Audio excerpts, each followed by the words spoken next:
안녕하세요. 세계경영입니다. 한국인이라면 모르기가 더 힘들 영화. 2004년 개봉한 강재규 감독의 역작 태극기 휘날리며가 지난달 말 디지털 리마스터링된 버전으로 극장에서 재개봉했습니다. 17년이나 지난 영화임에도 역대 한국 영화 사상 가장 빼어난 전쟁 영화로 손꼽히고 있는데요. 민족상잔의 비극을 강재규 감독의 뛰어난 터치로 다뤄낸 이 영화는 한국인들은 물론이고 해외의 영화팬에게도 필수 관람 영화 중 하나로 손에 꼽히고 있습니다. 여러 복잡한 사정으로 인해 지난 시간 동안 영화의 판권이 붕 떠 있던 상태였기 때문에 사람들의 꾸준한 관심에도 불구하고 각종 VOD 서비스에서 접하기 어려운 작품이었다고 하는데요. 이번 4K 리마스터링 재개봉을 기념해 해외 영화 팬들이 영어권 영화 커뮤니티에서 나눈 영화 태극기 휘날리며의 후기를 추려서 소개해드리겠습니다. 내가 최고로 여기는 전쟁 영화 가운데 하나야. 라이언의 병과학이라든지 다른 영화와 굳이 비교하지 않더라도 이 영화는 사람의 눈물을 자극하는 무언가가 있어. 많은 사람들이 한국 전쟁을 잊혀진 전쟁과 같은 표현을 사용해서 일컫기는 하지만 그 전쟁 때문에 희생당했거나 목숨을 걸고 한국을 도우러 간 이들에게 굉장히 신뢰가 되는 표현이라고 생각해. 언젠가 두 개의 한국이 다시 하나로 합쳐질 날이 오겠지만 그날이 빨리 오기를 소망한다. 내가 라이언 일병구하기와 함께 이 영화를 최고의 전쟁 영화로 생각하는 이유는 대중성을 놓치지 않으면서도 전쟁의 참혹함을 잘 그려냈고 지루할 수도 있는 전개의 형제애라는 소재를 잘 버무렸기 때문이지. 어떠한 높은 이념이나 애국심도 결국 혈육을 향한 마음보다 앞설 수는 없는 거니까. 나에게 있어서 태극기 휘날리면은 영화 그 자체보다도 배경음악이 더욱 강렬한 기억으로 남아있어. 첼로 소리가 마치 울음소리처럼 들려서 언제 들어도 가슴을 아프게 해. 한국 영화계가 한국전쟁 당시 한국을 도와 참전한 나라들의 이야기를 다룬 영화들도 좀 만들어줬으면 좋겠다. 미국, 미국령 푸에르토리코, 영국, 터키, 필리핀, 수많은 나라의 진정한 영웅들이 한국을 위해 기꺼이 싸웠어. 내 아버지는 1950년부터 52년까지 미육군 삼보병사단 65연대 소속으로 한국전쟁에 참전하셨어. 아버지가 말하시길 당시 한국군의 장비와 시스템은 형편없는 수준이었지만 그럼에도 한국 군인들은 아주 용감히 싸웠다고 해.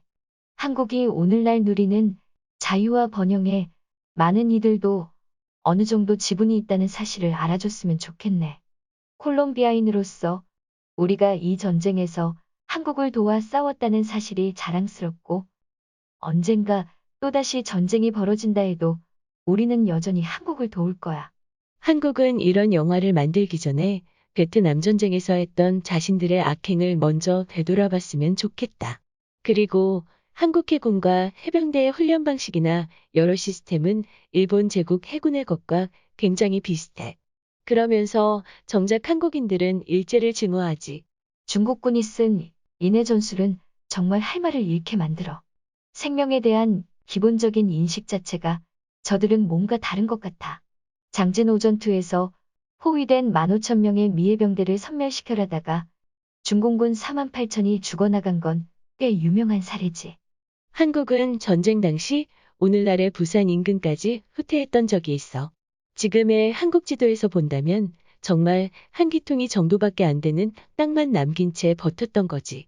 필사적인 방어와 연합군의 주도하에 벌어진 대규모 상륙작전이 없었더라면 오늘날 K-팝이나 한국 영화는 세상에 없었을 거야. 끔찍하면서도 동시에 놀랍다. 이 정도 규모의 엄청난 전쟁을 겪고서도 오늘날의 모습을 갖추게 된 한국이 존경스러워지네. 개인적으로는 라이언 일 병구하기가 별 볼 일 없어 보이는 영화처럼 느껴질 정도로 훌륭한 완성도를 가진 영화였어. 아마 요즘 한국 영화가 크게 비상하고 있는 것도 이 영화에서 볼 수 있듯 영화계의 기초 체력이 뛰어나기 때문일 거야. 당시 중국은 일본과 오랜 전쟁을 겪은 탓에 일본군이라면 이가 갈렸을 텐데 어째서 일본군의 반자의 돌격과 똑같은 전략을 쓴 거야? 많은 인구만이 그들이 가진 유일한 장점이니까 그렇겠지. 평양에서의 시가전 장면은 마치 내가 현장에 있는 것처럼 느껴질 정도로 생생한 경험이었어. 영화가 만들어진 게 15년이 넘었다는 사실을 알게 되면 더 놀랄 수밖에 없지. 중국인들이 이 영화를 봤을 때 어떤 반응을 보일지 궁금하네. 뻔뻔하게도 이웃 나라의 내전에 개입해서 모든 상황을 나쁘게 만들어버렸는데 그에 대한 사과는 고사하고 책임감이라도 가지고 있으려나. 게다가 수많은 중국군의 목숨으로 건져낸 북한이라는 나라가 오늘날 어떤 모습을 하고 있는지 생각해 본다면 더욱 아이러니하네. 한국 전쟁에 대한 사전 지식이 없는 상태로 처음 이 영화를 봤을 때 망할 중국군이 나오는 장면에서 얼마나 실망했는지 몰라. 다 이긴 전쟁을 이런 식으로 망쳐놓다니.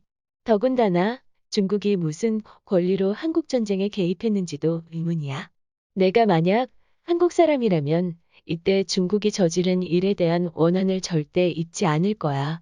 우리 할아버지도 캐나다군으로서 이 전쟁에 참전하셨어.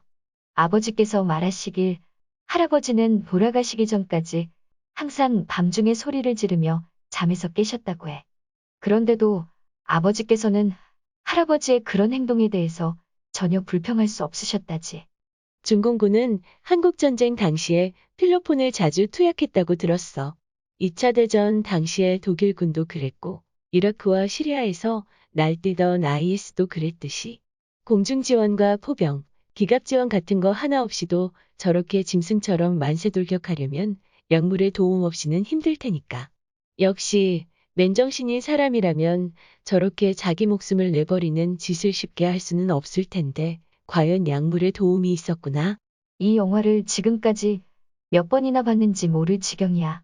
가슴 아프고 잔혹하면서도 감성을 자극해. 무엇보다도 주제곡이 정말 예술이야.